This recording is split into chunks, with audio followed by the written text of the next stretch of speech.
name is Kalid Abdul. I'm an artist. I consider myself an artist because I do rap. I also do visual stuff. I like writing. I don't know, I just like expressing myself creatively in as many ways as I can. So, and yeah, that's what I do.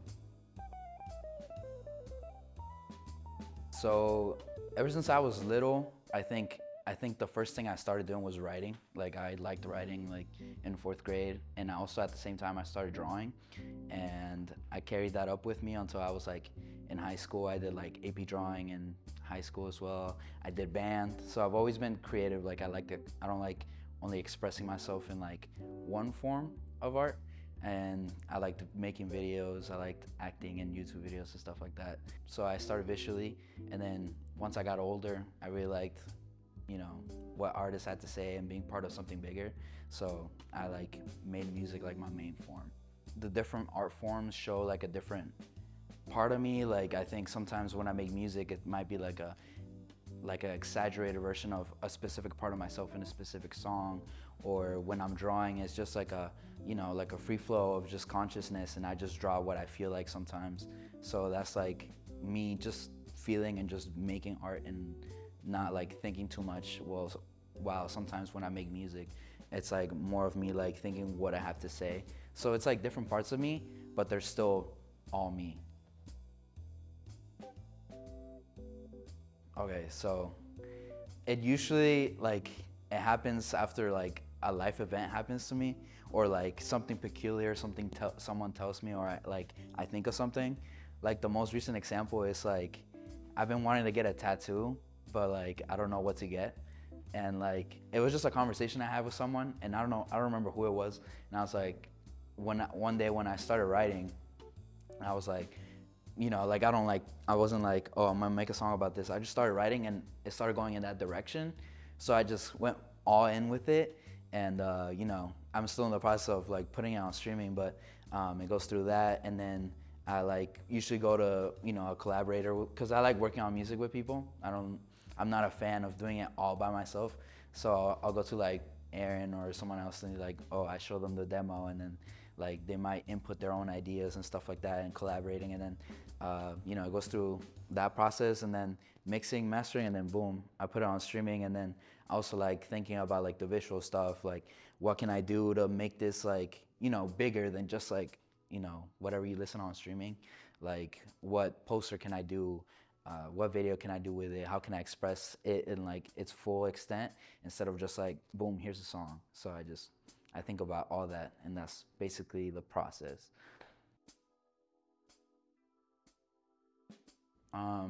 I think a person that I relate to a lot, that I think does things differently, is the artist called George Kondo. And if you don't know who George Kondo is, he's like a visual artist. He did the cover for My Beautiful Dark Twisted Fantasy for Kanye West and stuff like that. Something that he does is that he doesn't think while he's drawing, he just goes by feeling. And I think I adopted that once I like heard what, you know, it's better just to work and then think about it second. So I think I adopted that philosophy into what I'm doing. And I think he does that different, because some artists like think about the concept, or think about like, oh, what are people gonna think about me? Or what are people gonna think about this? And I think I do my best work when I don't think about what people are gonna think or what I think about myself. And I just express myself and just make what I wanna make. I just like creating free flow. So I like start out free flow, and then there's a point where like you have to stand at the top of the mountain and look at what you've made. And I'm like, I just look back and I'm like, okay, is this good or not? And then, you know, it's just based on feeling mostly. I'm not like criticizing myself. I'm like, well, sometimes I do think about like, oh, maybe I could do this differently, like expressing a line or like saying something differently, and I'll go back and revise it. But yeah, it's not a super, I don't usually like try to limit myself on like, oh, this is how it should be like this, because music should be like structured like this. But, and at least in this type of art form, I like to, you know, just go with what I'm thinking, just free flow. Yeah.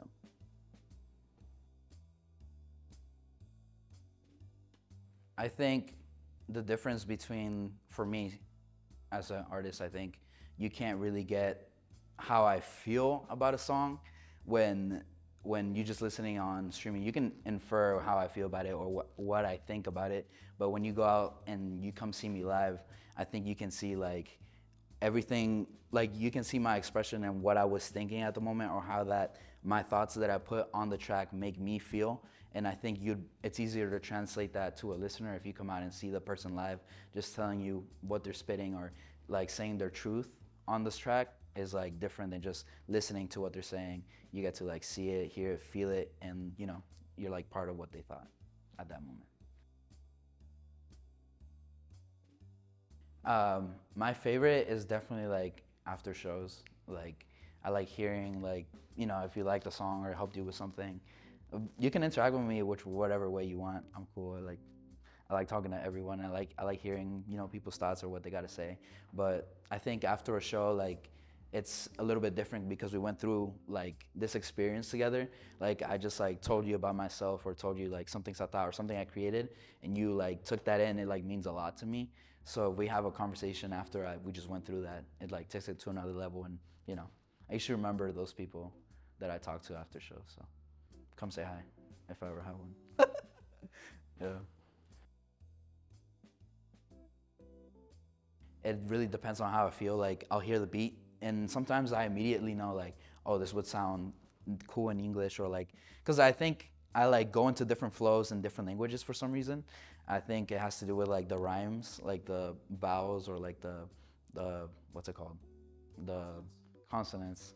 But yeah, I think it's happened to me before where I'll start writing and I'm like, this is trash, like in English, and then I'll be like, I'll switch to Spanish and I'll write the verse super quickly, or I'll write in Spanish and I'm like, okay, this doesn't sound as good as I want it to, because I feel like I like bring in different sides of myself with each language, which is like super nice because I feel like I'm more well-rounded because I can express myself in different ways. Like I think in Spanish, it's more about like who I really am, and English is like more of like the thinking side of me. So I think they coincide pretty well. They don't really there's not really conflict when creating. I'll just like if one isn't working for me, I'll just switch the knob, and you know, it just helps me out that way. And as well, it's like sometimes when I think of concepts, I usually think in English, but you know, sometimes I'll like go and like look at Spanish references or look at Latin references to help me out. So it's just switching a knob. It's not too conflicting. They live together in peace. But yeah. Well, along my not whole career, but like recently it's been like Basquiat.